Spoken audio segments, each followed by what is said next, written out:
All right. Hello, everyone, and we're back. This is Morgan with Life After Life Beyond the Veil.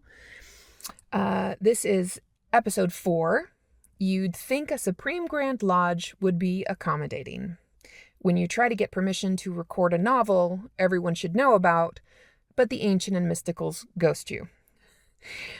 So after the introduction of my blog, my plan had been to start this podcast for those that are better with auditory than visual. I had it all planned out. My first episode would be dedicated to the book that inspired it all, Mansions of the Soul by H. Spencer Lewis. I mentioned it in my prior episode series, Father, I Think We Need to See Other Philosophies. It was part 3, which is episode 3. I would start recording, and every episode would feature a chapter, which I then would proceed to kind of discuss. Bit by bit, I'd go along until we had covered the entire book, and you could then count it as one amongst your library. I will admit, not a riveting narrative of theatrics if you're expecting a Lord of the Rings or Game of Thrones type of podcast, but if you are someone that gets amped up over the unknown, pumped by the possibilities and what could be's, and wide-eyed over the works that inspire discourse, which in turn inspire you, then it would have been right up your alley. But alas, it was not meant to be. The snag that all who wish to record others' creations comes across in their quest comes down to rights. Those little printed words at the beginning of a book, all rights reserved. In order to record the audio for a book, it either have to already be in the public domain, which means up for grabs, or you'd have to get permission from the individual or individuals, company, etc., who renew the copyright and technically own it. So, this brings me to the Supreme Grand Lodge of the Ancient and Mystical Order.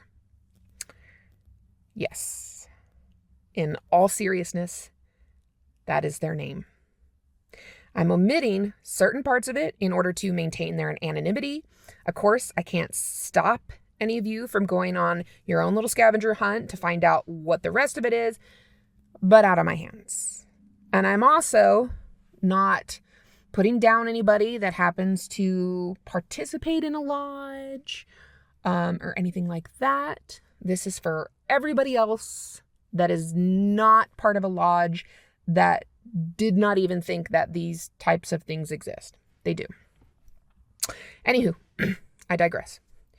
I typed up what I believed was a formal and well thought out request.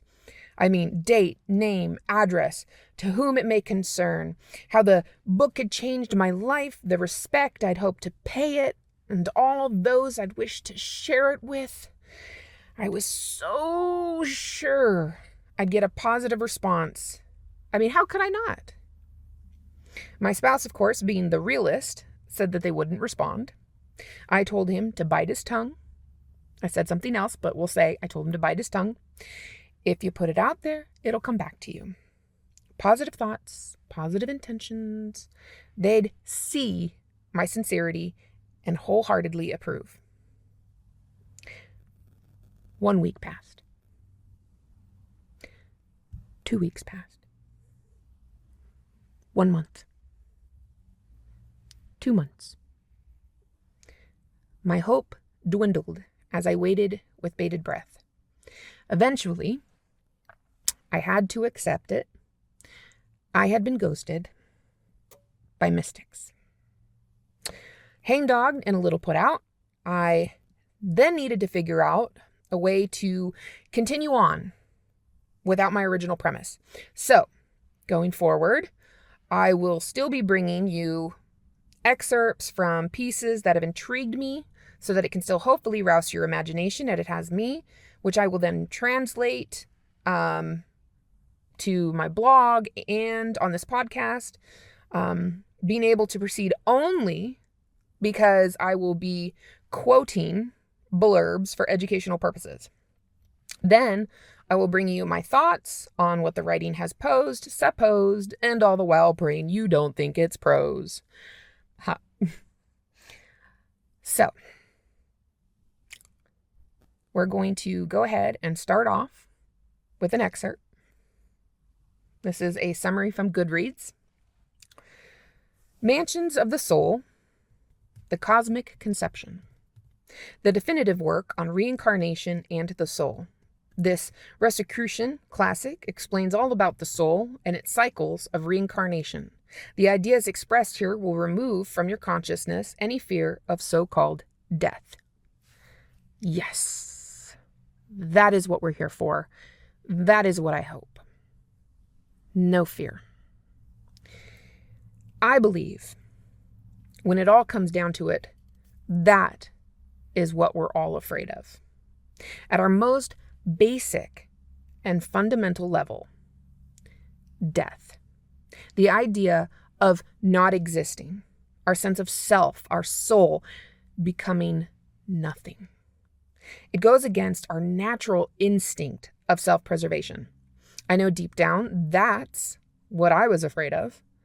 And having a family only amplified the grief I saw as the years zipped by and I saw this unavoidable future approaching at breakneck speed. I could not control the utter terror at the thought of leaving them behind, of never seeing them again, of never being seen again. I found myself having a hard time breathing. I couldn't breathe. I would try to draw in air, but my lungs wouldn't pull. Immense pressure built. My chest constricted and the tears rolled down my face. How can I not exist anymore? How can I just blink out and be gone from all? The main questions we ask ourselves, and any supreme being listening, are: what happens to us? And where do we go? Examine those two questions, because hope is still very much present and evident in those questions themselves, with the underlying assumption that something must happen to me and I must go somewhere, right? Let's put reincarnation to the side for a moment. Not too long, since that is one of the bases for the book, and will be mentioned countless times in the future, especially if you read the book.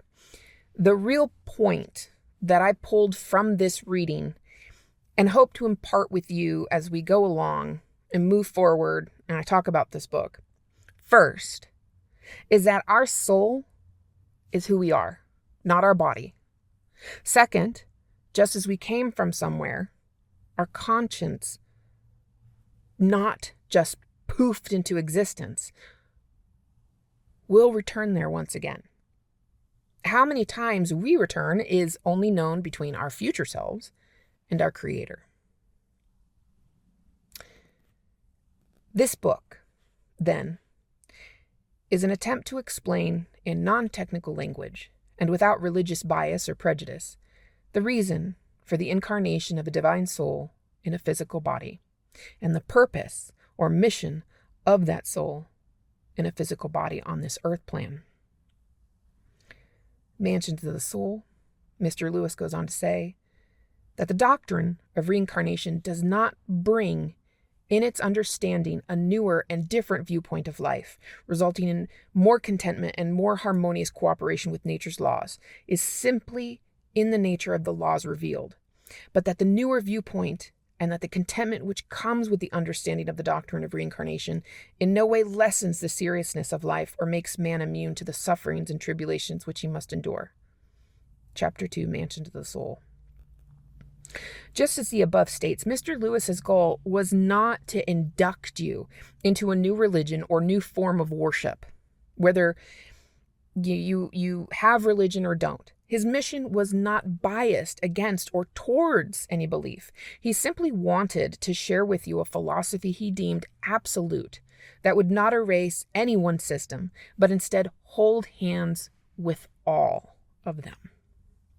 This viewpoint would not magically erase all of life's difficulties, as he said, but it would help you to see the world through different eyes. You'd no longer be looking through lenses of fear. Your sight would be clear, and you'd be able to see things as they are and judge them on their own merit and not based in the quagmire of your own head. This, in turn, would bring a lightness, a contentment. You'd be able to drive down the road and not fear a crash, which would eventually keep you from traveling. You'd be able to love without fear of being hurt, which would eventually keep you from trying at all. You'd be able to live without fear of death, which would eventually keep you from living anyways, right? This doesn't mean being reckless, but it means not being guarded, not succumbing to your unrealistic inhibitions, not becoming frozen and numb. It means living a real life of joy, appreciation, and gratefulness. Would you still have troughs and peaks? Yes. As it's referred to in Buddhism, and how Mr. Lewis quotes it, you'd still endure the suffering of life. That's just how life goes. Life is not meant to be lived without hardship. This is not the hereafter. Whether we want it or not, hardship doesn't just mold us. It strengthens our walls, fortifies us, and allows us to withstand more. The outcome rippling beyond our sight, beyond our reach. Lessons sometimes learned by many, learned by one, or none at all. What it means is that you see the troughs coming as a fact and do not fear their arrival. You know with a certainty that they will come, just as you know with a certainty they will pass. You accept it. You accept them. When they strike, you may grieve the pain. You may grieve for others, but you don't wallow in the mire. As Haruki Murakami says, pain is inevitable. Suffering is optional. You experience the moment and then stand in the knowledge that this too shall pass. Not to continually look to the future and absolve the suffering of its purpose, if one is to be found, but to find comfort that our existence is made of both highs and lows, a consistent rotation of change, and therefore the dark always gives way to light. Quote by Francis Bacon, "In order for the light to shine so brightly, the darkness must be present." Perhaps this is also the difference between life and death, or really life after life. If what came next was the light to this world's dark, would you fear it? Or would you see the stars in the night sky while you can, knowing that the sun will rise in the morning? And that's it, friends. Be sure to look out for my next post with more on the mansion. Thanks so much for listening. Happy years and happy tears to you all. Cheers.